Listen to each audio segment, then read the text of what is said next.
നമസ്കാരം. ആലപ്പി അഷ്റഫ് കണ്ടതും കേട്ടതും എന്ന എൻ്റെ യൂട്യൂബ് ചാനലിലേക്ക് ഏവർക്കും സ്വാഗതം.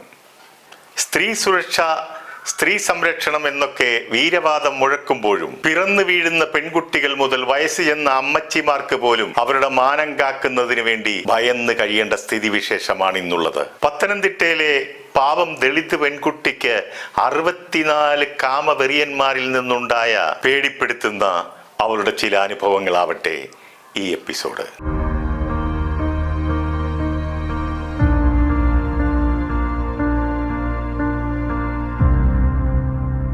എൻ്റെ നാടിൻ്റെ അടുത്ത് അമ്പലപ്പുഴയിൽ 2008 സഹപാഠികളായ 3 പെൺകുട്ടികൾ ക്ലാസ് റൂമിൽ വിഷം കഴിച്ച് മരിച്ച നിലയിൽ കണ്ടെത്തിയിരുന്നു. ഇത് കേരളത്തിൽ അന്ന് ഏറെ കോളിളക്കം സൃഷ്ടിച്ച കേസുമാണ്. ആദ്യം ലോക്കൽ പോലീസ് അന്വേഷിച്ചു.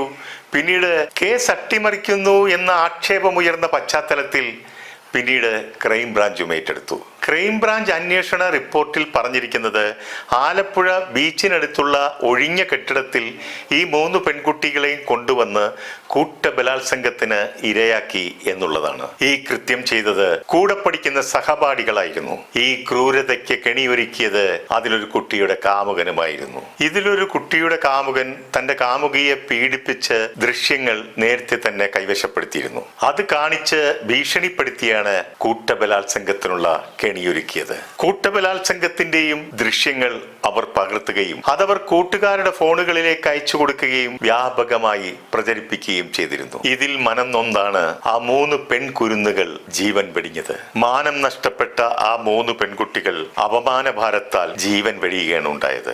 ഇന്നും ആ പെൺകുട്ടികളുടെ മാതാപിതാക്കൾ അവരെ ഓർത്ത് തോരാ കണ്ണീരിലുമാണ്. എന്നാൽ ഈ കേസിലെ എല്ലാ പ്രതികളെയും തെളിവിന്റെ അഭാവത്തിൽ വെറുതെ വിടുകയാണ് ഉണ്ടായത്. പോലീസിനെ കുറ്റപ്പെടുത്തിക്കൊണ്ടായിരുന്നു കോടതി വിധി വന്നത്.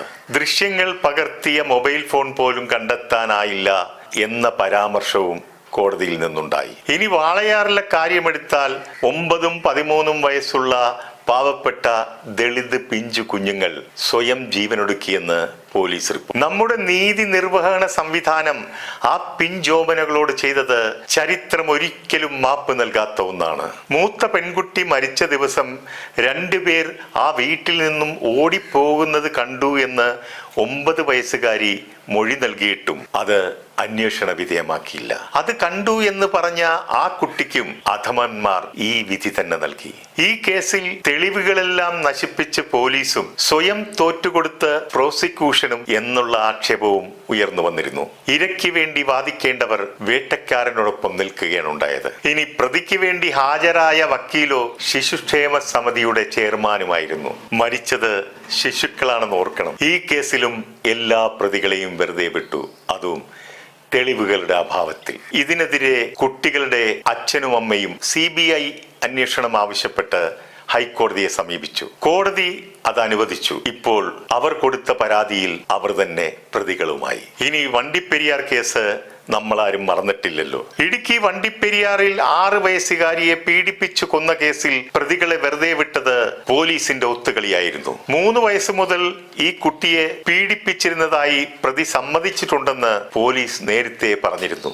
എന്നിട്ടും തെളിവുകളുടെ അഭാവത്തിൽ അയാളെ വെറുതെ വിടുകയാണ് ഉണ്ടായത്. അർജുൻ എന്ന പ്രതിയെ ഈ കേസിൽ കുറ്റവിമുക്തനാക്കിയെങ്കിലും ഹൈക്കോടതി വീണ്ടും ഇടപെട്ട് അയാളെ പോക്സോ കോടതിയിൽ ഹാജരാവാൻ കഴിഞ്ഞ മാസം നിർദ്ദേശം കൊടുക്കുകയുണ്ടായി. ഇപ്പോൾ അതിദാരുണമായ മനുഷ്യ മനസാക്ഷിയെ പിടിച്ചു കുലുക്കുമാറ് കേരള ചരിത്രത്തിൽ ഇന്ന് വരെ കേട്ട് കേൾവി പോലുമില്ലാത്ത കൂട്ടബലാത്സംഗമുണ്ടായിരിക്കുന്നു. 13 വയസ്സ് മുതൽ 5 വർഷക്കാലമായി ഒരു പാവപ്പെട്ട ദളിത് പെൺകുട്ടിയെ നിരന്തരം ഭയപ്പെടുത്തി ബലാത്സംഗത്തിന് ഇരയാക്കിക്കൊണ്ടിരിക്കുകയായിരുന്നു. കായിക താരമായിരുന്ന ആ പാവം പെൺകുട്ടി 64 പേരുടെ കാമദാഹമാണ് തീർക്കേണ്ടി വന്നത്. ഇവിടെയും ഈ കെണിയിൽ ഈ കുരുന്നിനെ വീഴ്ത്തിയത് കാമുക വേഷമണിഞ്ഞ സുബിൻ എന്ന ഒരു ചെന്നായി ആയിരുന്നു. 13ആം വയസ്സിൽ തന്നെ അവളുടെ നഗ്ന ചിത്രങ്ങൾ അവൻ കരസ്ഥമാക്കിയിരുന്നു. ആ ചിത്രങ്ങൾ അവൻ മറ്റുള്ളവർക്ക് പങ്കുവച്ചിരുന്നു. അതിനുശേഷം പീഡിപ്പിച്ചവരും ഇത് തന്നെ ആവർത്തിച്ചുകൊണ്ടിരുന്നു. പത്തനംതിട്ട പോലീസ് ഈ കുട്ടിയുടെ മൊഴികൾ രേഖപ്പെടുത്തിക്കൊണ്ടിരിക്കുകയാണ്. ഏകദേശം 64 പേരുടെ പേരുകൾ പറഞ്ഞു കഴിഞ്ഞു.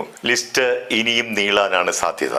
എന്നാൽ ഇപ്പോൾ ഇതിൽ 62 പേരെ തിരിച്ചറിയാൻ കഴിഞ്ഞിട്ടുമുണ്ട്. പീഡിപ്പിച്ച 40ഓളം പേരുടെ പേരും നമ്പറും അവൾ പിതാവിന്റെ ഫോണിൽ സേവ് ചെയ്തിരുന്നു. മറ്റുള്ളവരുടെ പേരും വിവരങ്ങളുമൊക്കെ പെൺകുട്ടിയുടെ ഡയറിയിലും നോട്ട്ബുക്കിലുമൊക്കെ രേഖപ്പെടുത്തിയിട്ടുമുണ്ടായിരുന്നു. പ്രതിപട്ടിക ഇനിയും നീളാനാണ് സാധ്യത.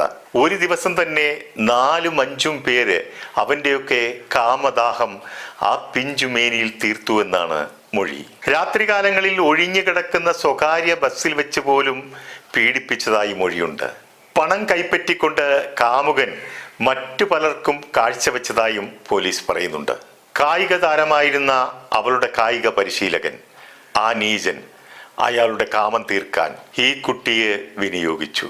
അങ്ങനെ ഒരു ഗുരുനാഥനും ഇതിൽ പങ്കാളിയായി. ഈ പീഡനവീരന്മാരുടെ കൂട്ടത്തിൽ പ്രായപൂർത്തിയാകാത്ത വിദ്യാർത്ഥികളുമുണ്ടെന്ന് പോലീസ് പറയുന്നു. ഇതിൽ 1 മാസം മുമ്പ് വിവാഹം കഴിച്ച് മധുവിധു ആഘോഷിച്ചു കൊണ്ടിരിക്കുന്ന ഒരു നവവരനും അടുത്ത ദിവസം വിവാഹം കഴിക്കാൻ പോകുന്ന മണവാളനും ഇതിലുണ്ടെന്നുള്ളതാണ് മറ്റൊരു സത്യം.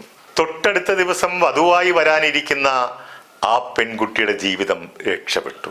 കഴിഞ്ഞ മാസം വിവാഹം കഴിച്ച വധുവിന്റെ ജീവിതം കഷ്ടത്തിലുമായി പെട്ടുംപോയി. കൂടാതെ മീൻ കച്ചവടക്കാർ, ഓട്ടോറിക്ഷക്കാർ, അങ്ങനെ തുടങ്ങി വിവിധ തുറകളിലുള്ള നിരവധി പകൽമാന്യന്മാർ ഈ കൃത്യത്തിൽ പങ്കാളികളുമാണ്.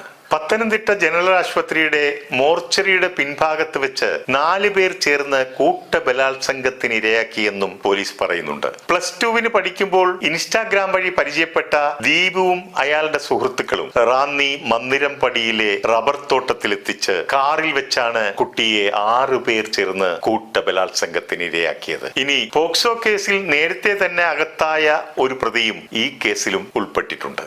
ഇപ്പോൾ പോലീസ് പറയുന്നത് എല്ലാ തെളിവുകളും ശേഖരിച്ചു കൊണ്ടിരിക്കുകയാണ്. പ്രതികൾക്ക് ഉറപ്പായും ശിക്ഷ വാങ്ങിച്ചു കൊടുക്കുകയും ചെയ്യും. ഇത് തന്നെയായിരുന്നു വാളയാറിലും വണ്ടിപ്പെരിയാറിലും പറഞ്ഞിരുന്നതും. അപ്പോൾ നാം മനസ്സിലാക്കണം, പ്രതികളെ വെറുതെ വിടുന്നത് തെളിവുകളുടെ അഭാവത്തിലല്ല, മറിച്ച് ലഭിക്കുന്ന തെളിവുകൾ രാഷ്ട്രീയ സ്വാധീനവും സാമ്പത്തിക നേട്ടവും വ്യക്തിബന്ധങ്ങളും മൂലം മനഃപൂർവ്വം തിരിമറി നടത്തുകയോ നശിപ്പിക്കുകയോ ചെയ്യുന്നത് കൊണ്ടാകാം. ഈ കേസിന്റെ വിധിയും അപ്രകാരമാകാതിരിക്കട്ടെ എന്ന് നമുക്ക് പ്രാർത്ഥിക്കാം. നന്ദി, നമസ്കാരം.